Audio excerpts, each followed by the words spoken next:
আসসালামু আলাইকুম রহমতুল্লাহ। প্রিয় দর্শক, পেট ব্যথা, কান ব্যথা, চোখ ব্যথা, মাথা ব্যথা, যে কোনো ধরনের ব্যথা, কীট পতঙ্গের কামড়ের ব্যথা, যে কোনো ধরনের ব্যথা হোক না কেন, আজকে এমন একটি দোয়া শিক্ষা দিব, মাত্র 7 বার পড়বেন। 7 বার পড়ার পরেই আপনার পেট ব্যথা, মাথা ব্যথা, চোখ ব্যথা, কান ব্যথা এবং যে কোনো কীট পতঙ্গের কামড়ের ব্যথা সব দূর হয়ে যাবে, সব একেবারে পানি হয়ে যাবে। হ্যাঁ প্রিয় দর্শক, এমনই একটি গুরুত্বপূর্ণ আমল আজকে আপনাদের সাথে শেয়ার করতে যাচ্ছি। এমনই একটি দামি আমল আজকে আপনাদের সাথে আলোচনা করতে যাচ্ছি।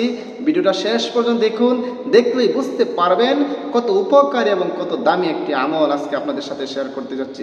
ভিডিওটা প্রিয় দর্শক, ভিডিওটি শুরু করার আগে আপনাদের কাছে একটা রিকোয়েস্ট, যারা আমার চ্যানেলের মধ্যে নতুন আছেন অবশ্যই চ্যানেলটি সাবস্ক্রাইব করে পাশে থাকা বেল আইকনটি বাজিয়ে দিবেন। প্রিয় দর্শক, মহান আল্লাহ পাক রব্বুল আলামিন পবিত্র কালামের মধ্যে সব কিছু দিয়েছেন, বরং পবিত্র কালামটিকে আল্লাহ পাক রব্বুল আলামিন বলেছেন যেটা মানুষদের জন্য শিফা স্বরূপ। এবং পবিত্র কালামের কিছু আয়াত, কিছু সূরা এমন আছে যেগুলো যদি একজন মানুষ পড়ে, আল্লাহ পাক রব্বুল আলামিন তাকে সব ধরনের রোগ থেকে মুক্তি দান করবেন। হ্যাঁ প্রিয় দর্শক, আজকে ভিডিওর শুরুতে বলেছি একটি দোয়া শুধু শিক্ষা দেব। একটি দোয়া বলতে একটি সূরা শিক্ষা দিব। এই সূরাটা যদি আপনি 7 বার পড়তে পারেন, ইনশাআল্লাহ সব ব্যথা দূর হয়ে যাবে। কীভাবে আমলটি করবেন এবং সেই দোয়াটি বা সেই সূরাটি কি এবং কতবার পড়তে হবে সেটা তো বলেছি, 7 বার পড়বেন। সেই দোয়াটি বা সূরাটি কি, আসুন আমরা সেটা জেনে নিই। হ্যাঁ প্রিয় দর্শক, মনে করেন কারো পেট ব্যথা করতেছে, মাথা ব্যথা করতেছে, কান ব্যথা করতেছে, চোখ ব্যথা করতেছে, বা তাকে কোনো কীট পতঙ্গে কামড় দিয়েছে, ব্যথা করতেছে, এমত অবস্থায় আপনি সর্বপ্রথম মনে মনে 3 বার ইস্তিগফার পড়ে দিবেন। আস্তাগফিরুল্লাহ রাব্বি মিন কুল্লি যামবি ওয়া আতুবু ইলাইহি লা হাওলা ওয়ালা কুওয়াতা ইল্লা বিল্লাহি আলিয়্যিল আযীম।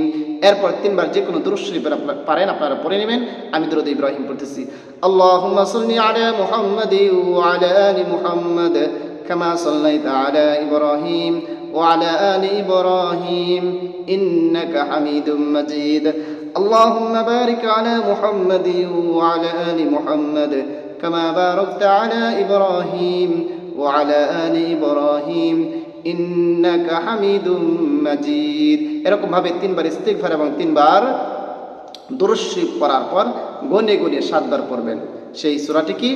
সেই সূরাটি হচ্ছে আউযু বিল্লাহি মিনাশ শাইতানির রাজীম, বিসমিল্লাহির রহমানির রহিম, আলহামদুলিল্লাহি রাব্বিল আলামিন, আর রহমানির রহিম, মালিক ইয়াউমিদ্দিন, ইয়্যাকা না'বুদু ওয়া ইয়্যাকা নাস্তাঈন, ইহদিনাস সিরাতাল মুস্তাকিম, সিরাতাল লাযীনা আন'আমতা আলাইহিম গায়রিল মাগদুবি আলাইহিম ওয়ালাদ-দাল্লিন। আমিন। এই সূরা ফাতিহা 7 বার পড়ে আরও 7 বার পড়ার পর ফু দম করবেন। ওই যার পেট ব্যথা করতেছে, মাথা ব্যথা করতেছে, কান ব্যথা করতেছে, চোখ ব্যথা, তার উপর ফু করবেন, ইনশাল্লাহ ভালো হয়ে যাবে। এরপরে আবারও শেষে যে কোনো দুরূদ শরীফ পড়েন 3 বার পড়ে নেবেন, সাল্লাল্লাহু আলাইহি ওয়াসাল্লাম, সাল্লাল্লাহু আলাইহি ওয়াসাল্লাম, সাল্লাল্লাহু আলাইহি ওয়াসাল্লাম।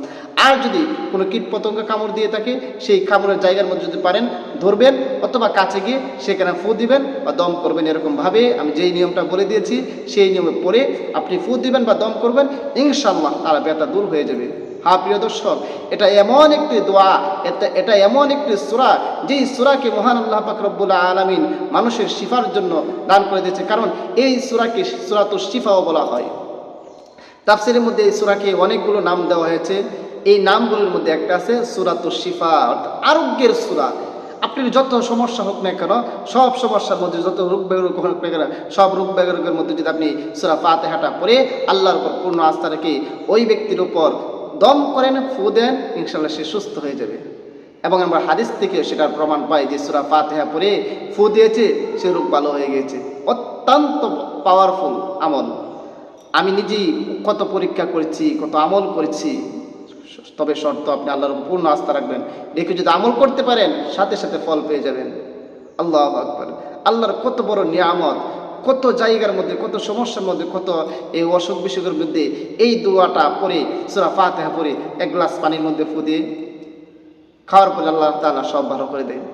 আমি নিজে পরীক্ষিত, পেট ব্যথা করে খুব ব্যথা, অস্থির অস্থির ব্যথা।